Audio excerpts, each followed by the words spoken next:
8 दिन के लिए बंद रहेंगे, ऐसा हमें पता चला है। ये चलाना चाहते वो अपने अपने तरीके से चला सकते हैं।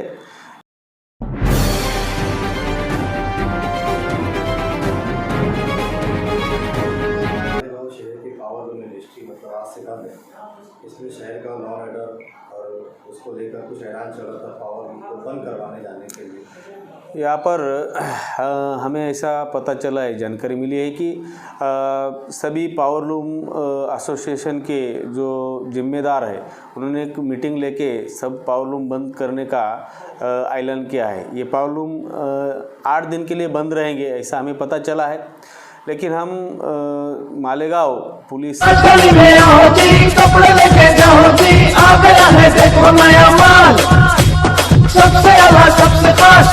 इंतजामिया की तरफ से यहाँ पर अनाउंस करते हैं कि कोरोना की महामारी है, महामारी के चलते ना कि सिर्फ मालेगांव में जो उद्योग है वो उनमें मंदी चल रही है कि पूरे इंडिया में या दुनिया में ये मंदी चल रही है। तो जो भी डिसीजन लिया गया है यहाँ पर जो बंद का ऐलान किया है, ये यहाँ पर हम ये गाइडलाइन देना चाहते हैं कि जिसको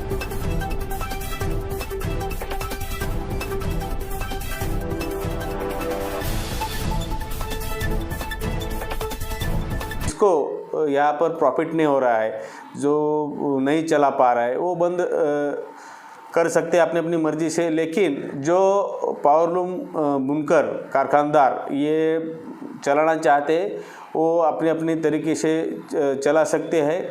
यहाँ पर कोई भी दूसरे लोग उनको जाकर ना धमकाए, उनका नुकसान ना करे। अगर ऐसा कोई करता है तो यहाँ पर पुलिस इंतजामिया की तरफ से उनके ऊपर गुना दाखिल किया जाएगा। यहाँ पर हमने एरिया वाइज, सेक्शन वाइज पूरी तरीके से सख्त पेट्रोलिंग रखी है। अगर कोई 5 से ज़्यादा व्यक्ति यहाँ पर घूमते हुए दिखाई देते हैं, किसी के कारखाने पर जाकर धमकाते हैं, उसको कुछ बताते हैं, तो गुनाह दाखिल किया जाएगा और सख्त से सख्त कार्रवाई की जाएगी। तो फिर से मैं यहाँ पर मालेगांव पुलिस की तरफ से अनाउंस करता हूँ, ऐलान करता हूँ कि कोई भी किसी को जाके ना धमकाए।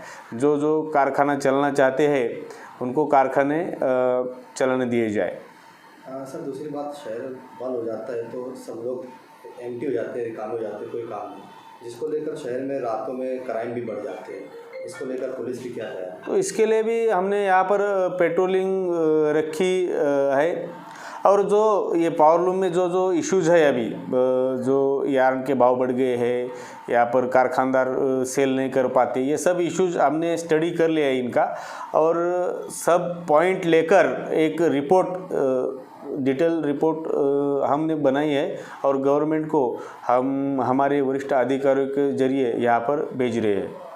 सर दूसरी बात कि मजदूर और सेठ में तालमेल बना रहे, उसके लिए आप क्या कहना चाहेंगे? तो इसमें एक रात को हमने एक SDPO सिटी के माध्यम से एक बैठक ली है, वो तालमेल रखने का यहाँ पर पूरा कोशिश हम करेंगे। शहर के अंदर अभी बकरीद नज़दीक आ रही है और जिन लोगों के घरों पे मतलब अपने पालतू जानवर है, उनके लिए आप क्या? तो हमने गाइडलाइन दी है कि जिनके घर में पालतू जानवर है उनके वो फ़ोटो खींचकर पुलिस थाने में जमा करें। हमने पुलिस थाना वाइज, सेक्शन वाइज यहाँ पर एल्बम बनाया है। बकरीद के बाद हम चेक करेंगे, अगर कोई ऐसे पालतू जानवर काटे जाते हैं तो उनके ऊपर सख्त से सख्त जो कानूनी कार्रवाई है वो की जाएंगी।